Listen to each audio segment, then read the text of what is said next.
Hey, what's going on, guys? It's Jack. Back again to bring you my healer guide for Azure Vault. This is also going to cover a lot of the mechanics that every healer is going to have to interact with. While this point of view is going to be from the Holy Priest perspective, I am going to talk a lot about how other healers can use their cooldowns, what to watch for, the timings, and how you want to use other people's defensives, kind of like Darkness or Rally, as you see in my group, or others, as how they're going to help you out the most, as well as our route, because the route that we do in this dungeon is a little more eclectic than you would see out of like a pug group or out of like the norm. Going into it, these Conjured Lashers, we kind of break it up into two different pulls at the start, and I'm sure that like the best route at the end of the day is going to find a position to combine everything, but these Lashers will require a lot of interrupts or a lot of group-wide stops. Because if you actually end up stopping the cast with a fear or a stun, these Conjured Lashers will stop the cast. It'll put it on cooldown until the next time. As a priest, this is an insanely good dungeon for Mass Dispel, improved Mass Dispel, as those Lashers, of course, can dot up the entire party. But later on in the instance, there's a number of purges required to at least allow you to deal full damage to a lot of enemies. There's a number of these sort of shield effects or reduced damage taken effects that go up onto a number of enemies.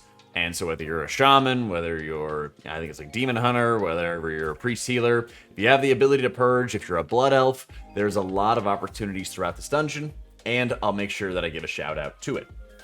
This timer is, I would say, fairly tight from following very standard routes that you have, where you have to kill the second boss as your blade, go downstairs, clear through a bunch of frogs, and then be able to continue sort of progressing throughout the instance, because it takes a lot of time to be able to route through the entirety of this dungeon. This dungeon's very long and it's very tall. There's a lot of travel time that gets involved in going up and down the stairs all the time. And so what you end up doing is actually taking advantage of the traps, which seems like the thing you don't want to do or don't need to do in this dungeon. But the Crystal Furies and the larger Crystal bosses actually do give a lot of trash percentage, and they're not quite as difficult to deal with as previously thought. They're certainly a lot easier than they were on like Mythic Zeros, when nobody really knew what was going on and nobody was really prepared for them. So we kill off a lot of those Lashers, and then we still deal with the Tender, which of course has a cast which will stun players if it goes off, and then create a radius around them and turning them into a tree. If anybody is dispelled, or anybody standing in that radius while you dispel the player, they also get turned into a tree. But these Crystal Furies have damage buffs that they apply to themselves very quickly, and you'll notice I drop the Mass Dispel fast, and then the tank continues to kite backwards. We start having a lot of stuns and interrupts going off onto these Furies for their like pebble frontal, basically, because that hits the tank really hard, and it also is going to apply really nasty dots, the piercing shards. That's what it is right there. So the sequence is the Furies buff themselves, then they cast a frontal, then they cast a frontal again, then they buff themselves. That's always going to be the cycle that you have on hand. Those Thrashers, for some reason, don't prefer the healers, or maybe it's just proximity base. But throughout all of our runs, I never ended up getting that sort of quaking mechanic, which kind of pulses AoE damage onto other players. Then, once you go into Lamor's room, there's not a lot of damage, there's not a lot of pressure. Most of this early part of the dungeon, you can really be very aggressive with your resources and damage. You'll notice the Divine Word for Holy Priests, you can flexibly use for damage or for healing. It's an easy way to be able to use it for damage here, and you don't have to really sit back on your laurels at all, waiting for damage to happen as you deal with this trash, because all of it is just going to fall over really quickly, and the tank just has to kite around the room. All the Void Zones, however, are extremely, extremely deadly. When it came to Lamor specifically, and we'll start showing the strategy in just a moment once these guys die, there is a lot of tank pressure, but there's also a lot on the tank to make sure that he's moving and adjusting his positioning properly to deal with the trees. They did end up, I believe, nerfing from beta how much damage that the boss was gaining per trees still up. And so I believe throughout this run we had one tree standing at one point, and it didn't actually end up murdering us, thankfully. And so it's not too difficult to deal with, but it is about every minute-ish into the fight where you have to deal with the explosive brand into the heavy stomp. I think it's like 40 seconds first, and then it's another 40 seconds after that. And so for us, we're just watching where the tank is positioning, and he's standing in the middle of the room because we found that he was able to get a lot more of the trees that way, because the frontal is a little bit wider than it appears at times. It allowed him to kind of cleave extra trees, and it also made the positioning a lot easier for everybody so that we could always find somewhere to kind of branch out to. And at this point, you can see melee are kind of cleaving two of the same location very comfortably, which isn't a bad thing, mind you. It just gives you a lot of opportunity and time to be able to grab everything, and then the whole group is able to collapse on one singular location. When I played Disc throughout this, I try to set a specific marker in mind for where everyone needed to stack for like a barrier or for a darkness. Those always helped out a lot, but generally this is the only time you really need to use your defensives. And like I said, it happens about every 40 seconds throughout the encounter. And so you do have time for Symbol to be utilized. You can just weave between a couple different defensives that you have on hand. Or if you're usually a fairly tanky class, you could just make sure you're saving them just in case you have one tree that's going off. From our experience, I think at worst we just had one tree up, but most of the time we were pre-spreading and being very conscious of our positioning early. My priority as a healer was always to use Fade to stop these saplings from attacking me, and to make sure that it was easier for them to get into the tank, because there's not really any rush to kill them, but they do consume a lot of space throughout the room, and it's really important for your tank to start kiting them a little bit away from everybody else, so that your hunter or any casters or whoever you have in your group isn't forced to move every 5 seconds to be able to contend with the void zones that they're going to be spawning. But this boss, a lot less scary than it used to be. That damage pressure, that focus is not going to be too bad. Even if you're playing like Holy Priest, you could still use things like Power and Shield if somebody's not fully topped off. But the threat of somebody dying is almost always going to be on these saplings meleeing somebody to death. And so making sure whoever you have in your group is using tricks, whenever everybody gets everything together, we're always dropping a stun to give that breathing room for the tank to get aggro, get threat, because it almost immediately is when you're going to have to deal with that stomp. And so it's really easy for somebody to get meleeed, have a couple extra hits onto them, and then die from the usual stomp damage, even if you have all of the trees taken care of. This is 21 Tyrannical that we were contending with, and it still is going to knock you very, very low. Thankfully, stamina helps just a little bit, but overall, I pretty much weaved Fade and tried to make sure I would have Fade used at kind of like the absolute last possible second. I did it a couple times, but I could have done it better overall, making it so that it hits me. I activate Fade right as I'm going to be having all these saplings coming out, and then it'll stay up and it'll persist until I get to the point where the stomp is going off. It's a little bit too tight to be able to have perfectly for the absolute the drop that will kill all the trees, so you could potentially go without a defensive there and then activate your Fade as you're running in to stack with a boss. Make sure you're not getting threat on anything, and then you'll still have it up for when the stomp actually happens. Once that boss is dead, this is again where the route is going to start looking a little bit more strange. Since the damage profile of your group matters a lot, you'll see teams go like medium pull and a medium pull and a medium pull, or big pull, small pull. This is kind of what we're doing in Azure Vault, is the latter, where we're going to start with these arcane elementals. Since we could otherwise skip them, we're instead going to kill them off, get our cooldowns back as we're using them mostly on cooldown. You can see from my Omni CD on my raid frames that the Hunter's about to get True Side back.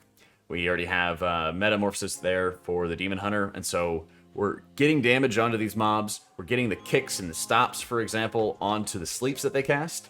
And then once we do so, then we're able to pull them in with everything else, taking a little bit of extra time to set up this pull, and then we're going to be able to cleave everything down in very short order. So this requires a little bit of extra stops from your group just to make sure that they're on hand, and I even make sure I dispel the Waking Bane that does actually go off.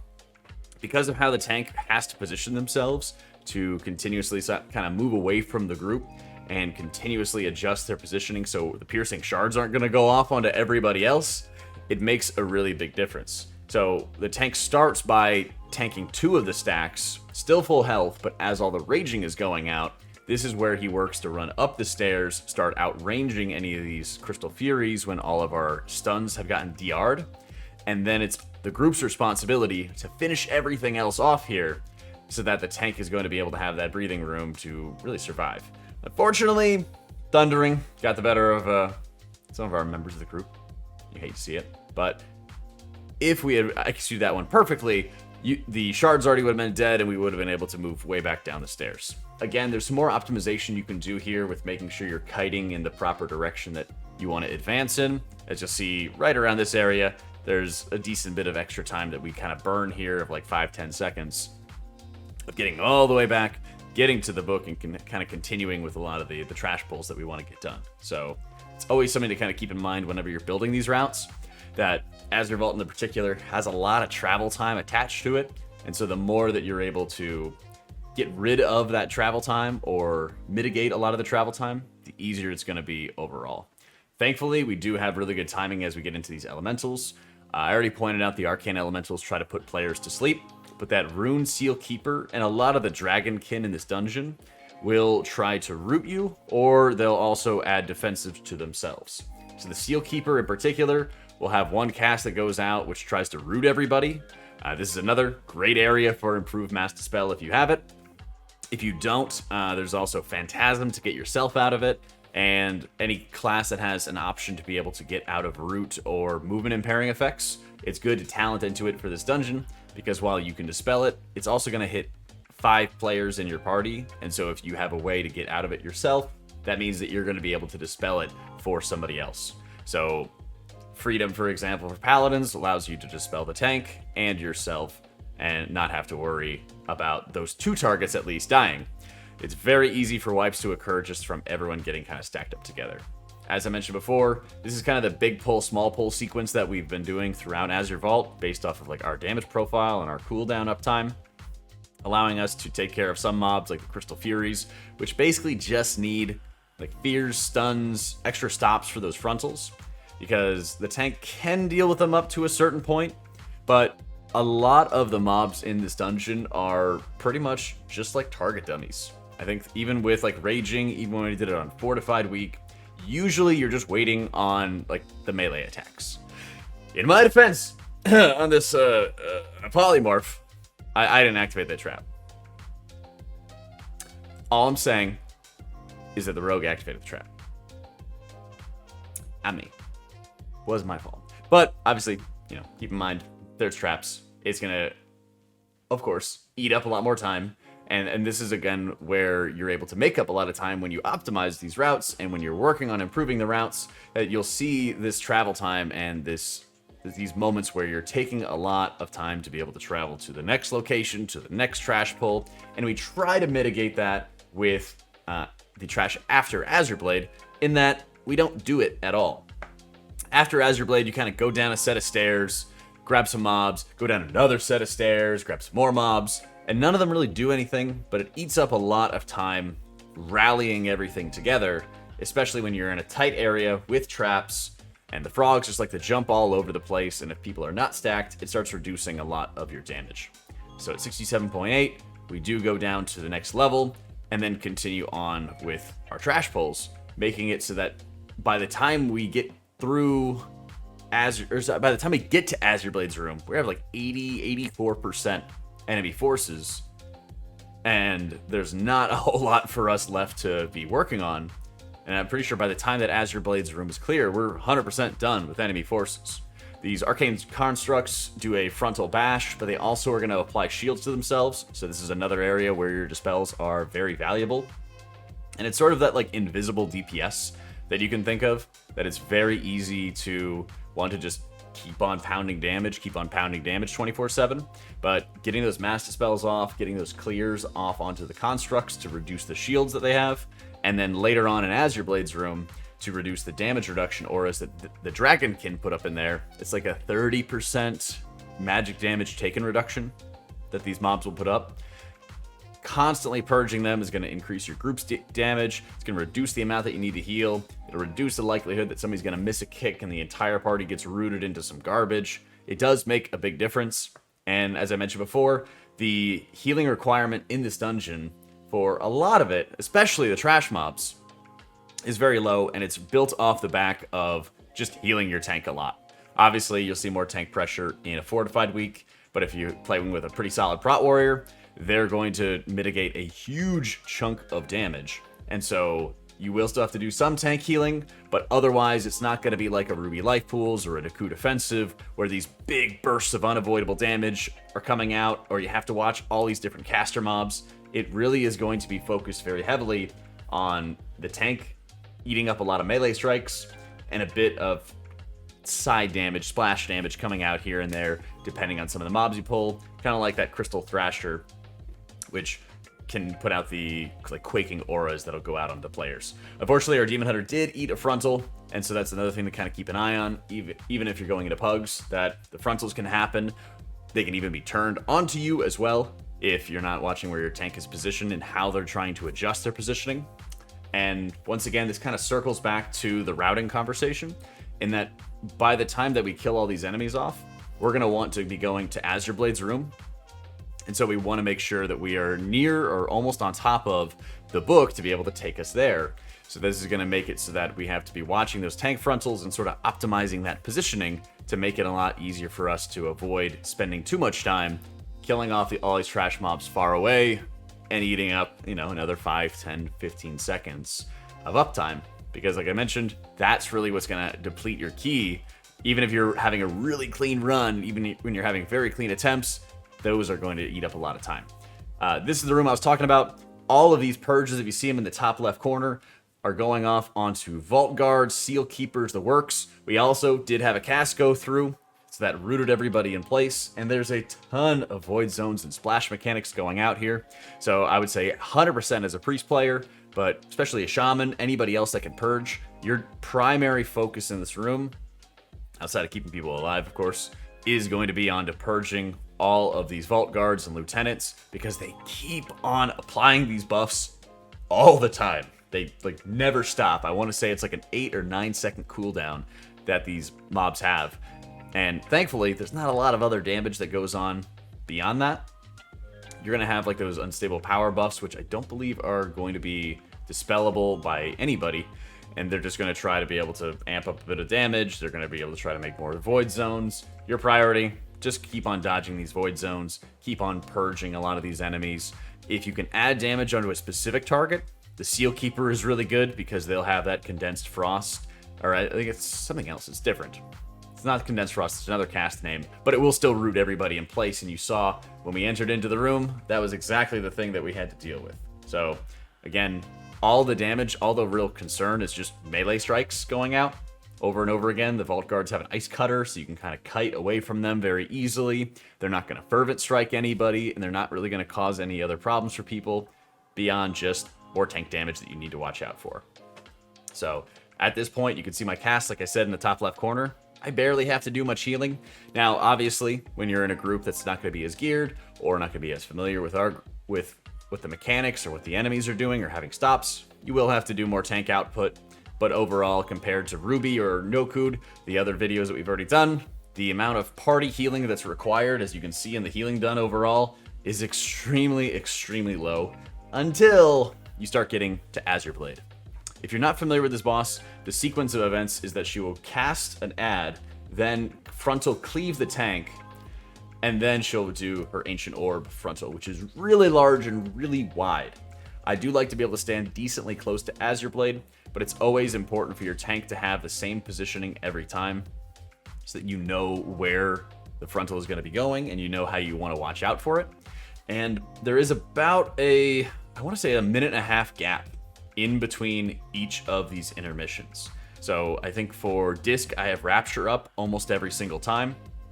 Whenever I play Holy, I always have Divine Word at my disposal, and I start flexing between a lot of those cooldowns just to make sure I can keep everybody alive. The challenge here, especially if you're a caster healer, is that there's a lot of movement required, unfortunately. On Evoker, it can be more challenging because you're going to have to deal with some of the range issues on hand, and there's always going to be players spread out all over the place to the four winds. So in terms of how you best want to heal that intermission area, it's always going to be about making sure you're getting everybody hotted up, healed up to full, you name it, before you start spreading and splitting all over the place. And so what I like to do is I like to make sure that I have output first, whether it's Rapture, whether it's Divine Hymn, whether it's Holy Words, you name it. Output goes first, and then defensives for the entire party get used second. This allows you to more efficiently keep everybody topped, and when they spread, they're leaning on damage reduction, extra health out of Rally Cry, their own personals, health stones, health pots, to be able to stay alive, because you're not going to be able to sit there and spam healing on everybody all the time. You're going to be focusing really heavily on making sure that players are, well, making sure that you're not standing in any goo, and then getting the casts off when you actually have time for it. A scary situation when it comes to thundering is when you have to contend with, 2 melee DPS, for example, over here, who are running away from you. So pre-script comes in handy. I always would recommend that you sort of clear thundering first before you deal with this intermission, because there's a lot of desire for DPS to start working on the next enemy and letting dots finish off those targets. And that's exactly what we had out of these 2 illusions nearby, was that the hunter finished them off. I have some lingering dots on them, and the DPS keeps shuffling over to the next highest mob, and then the next highest mob. I think there's like a hunter passive that goes with it or something, but that's DPS things for you. Like I mentioned, it's about a minute and a half time. I think it's every minute is the cooldown once you leave the overwhelming energy phase, and then it takes like 20 or 30 seconds for the extra time of being in the intermission. And then as you can see, we are kiting the boss as close to the wall as we possibly can, because she will be kind of like Soul Render Dormazane, in that she will not go immune until she reaches the center of the room, begins her channel, and then she takes no damage. So this is a nice way of cheating out extra DPS, and as you can see at the end of it, we use Hunter Trap and Blind to shut down these draconic images so that we don't have to kill them after that. This is also 12 minutes remaining at the end of this dungeon, or at the end of this boss fight. We have 12 minutes left on our timer. All of our trash percentage has been completed, and then we're going to be able to go right away into the third boss room instead of going down the stairs and dealing with all those trash enemies. Like I mentioned before, the trash mobs after Azure Blade don't really do a whole lot. You're going to have the roars from the Dragonkin. That'll be annoying. They'll deal a lot of damage. And then you'll have the frogs, and then you'll have some of the other rando little cruddy mobs that just kind of melee strike your tank. The problem that you have to deal with, though, is that it takes a lot of time to run around, corral all of them, and then DPS them all down. So instead, we go back to the platform where we cleared trash from, and we jump down here. Unfortunately, our tank did not have his heroic leap at the ready, so we had to get a little bit of a mass res. But that's even more time, as you've been seeing throughout this dungeon, that we can kind of make up when we go in the next time to make sure that we are adjusting our positioning, adjusting our time, our space, you name it, and it makes it a lot easier for everyone. When you're dealing with Talish Greywing, the Icy Devastator is the Disintegrate cast, which will pulse AoE around him. Absolute Zero is going to put out the burst of damage, and you need to get into your shield phase. But the important thing is really going to be the ice bombs. Every single time that you deal with these ice bombs, they create these void zones that follow really quickly. And the number one thing for you to do here is to drop that bomb and be moving as you drop it. This goes for tanks, DPS, healers, everybody. If everybody survives the burst of damage that the bomb gives you, you just have to make sure you don't stand in the void zones again as they expand, as they're spreading out to everybody, you name it. Just get out of them, because every time you see my raid frames flash, that's when somebody is getting hit by the void zone, taking extra damage, and then risking their own death as a result. It is unfortunate when everybody kind of stacks together to deal with the Devastator, but even on a 21 Tyrannical, it's not super scary and super insane. I believe they've nerfed that damage quite a bit since beta as well.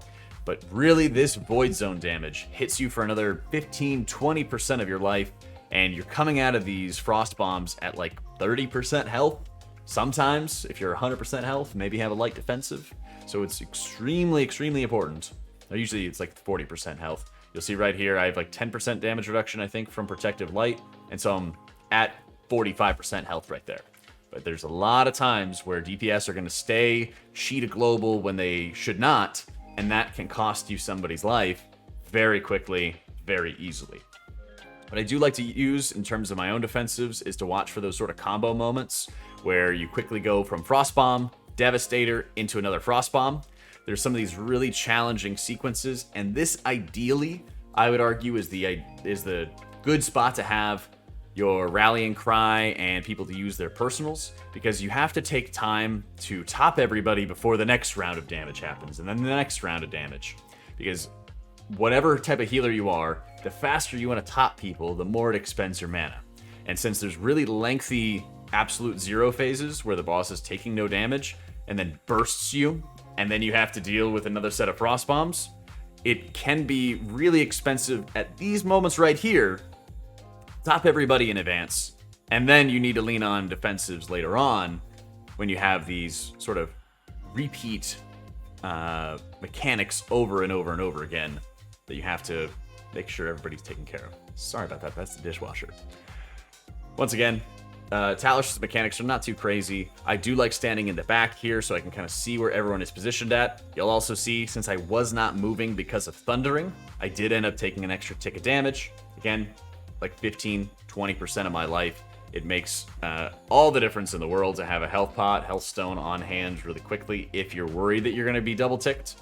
And making sure that also you're really aggressive with your space. You're going to see almost the entire time throughout this boss fight, I am always very aggressive with my space. I'm making sure I don't get blocked off, because you are always going to have those frost bombs clear the next void zone. You can continue making your circuit around the instance the entire time. This dungeon in general is not super freakishly hard for healers, but other players can make it really difficult, your route can make it difficult, and your own positioning can make it really difficult. As I mentioned before, improve Master Spell, getting out of roots with things like Phantasm, other like shapeshift forms obviously for Druid that you have on hand. This might be a pretty good area to utilize Time Spiral if you're playing an Evoker. There's a number of those different resources to help you, and they all sort of boil down here to Umbral Skill. Umbral Skull. Big Crystal Dragon. Because this guy obviously is going to slow you a crazy amount and just cause a whole heap of strife. But as I mentioned, we wasted a lot of time throughout this dungeon just to how we positioned ourselves, but how we did this route made life a lot easier because it avoided a lot of unnecessary travel time, and it avoided areas where you kind of waste and burn a lot of time corralling mobs that do not want to be corralled after Azure played. So I believe this is a much better way to do the route in general. And otherwise, at the end of Azure Vault, you just have to worry about killing off any of the fractures that Umbral Skill is going to shed. And then, I'm not sure if it stays this way or not. I was using Fade almost on cooldown when I started feeling the orbs edging closer towards me, just almost always. And I believe it has some kind of factor to drop the threat. But I've had mixed results, of course, with it. It does seem to gravitate towards the tank a lot more since I've been mashing Fade and taking Fade cooldown reduction, which is always nice. But it sometimes can just be a little bit hit or miss, so keep that in mind. Overall, you'll see I don't have Fade on me right now, and the orbs are still moving towards the tank the entire time. I believe that's mostly what's going on. I did have some of the Dragon Strikes or Azure Strikes that Umbral Skull is going to do, the Tank Busters. It's important to make sure you're differentiating between the slow and between that Tank Buster, because it can be very easy to lose your tank very quickly if he's had, it's the Dragon Strike as it is right here. The tank can spell reflect it, but if you're not playing with a Prot Warrior, for example, it's really, really easy to ignore that debuff or miss that debuff because you're looking at those slows going out on everybody. One nice thing with Life Grip is that it's not going to drag the target right on top of you. And so that's an opportunity for you to move the hunter, like you saw me do here, just to make sure that he gets beside me so I can kind of pick and choose when I also want to deal with the Thundering Affix. That way we can continue min-maxing our damage, and then we can kind of continue pivoting around the room. Again, it's really, really easy to get too close to these orbs, to be able to get a little bit too close to a lot of that extra damage that's going out. Like I said, even without using Fade, they kind of edge close to you, and then they kind of give up on it. So it's definitely not the Heat Seekers that we used to have throughout this dungeon, and they've done more to sort of nerf it down. But overall, don't be afraid to use Master Spell and use it frequently throughout this encounter, because the overall heal check is pretty low, and it boils down a lot to making sure you're killing off all those fractures. The big thing when it comes to heavy damage, like the eruption that the boss just put out to damage everybody, is that yes, it deals a lot of damage, But if everyone's going to survive it when you're full health, and there's a long waiting period until his next burst of damage, you don't have to be in such a dire position, whether you're a DPS or a healer, to go rush and protect yourself or freak out about dropping low health. You just have to make sure that you're not going to get comboed and push back into an orb, and then the orb will then kill you. It's always something to keep in mind. A lot of this instance boils down to whether you're pugging or when you're in a coordinated group, of making sure that you're kind of like respecting these mechanics, and then making sure you know how you want to adjust your positioning, and then helping others to adjust their positioning as well. We even experimented with gripping our hunter through an orb, or at least I did, because we had 3 minutes left on the timer, because I wanted to see if that's another way that a priest can help, and it absolutely is. So keep those things in mind. The easiest way to lose your tank or lose your run, and speaking from experience, is to not dispel your tank because you're too fixated on dispelling everybody else who's stacking up to 10 all the time. But otherwise, Azure Vault is very mechanically based, and the more that you respect and understand those mechanics, the easier it's going to be. Thank you guys so much for watching, guys. I hope you found this helpful and useful. Let me know what you think in the description down below and what videos you'd like to see coming up next. Thank you for watching. Hope you all enjoyed it, and I'll catch you all next time.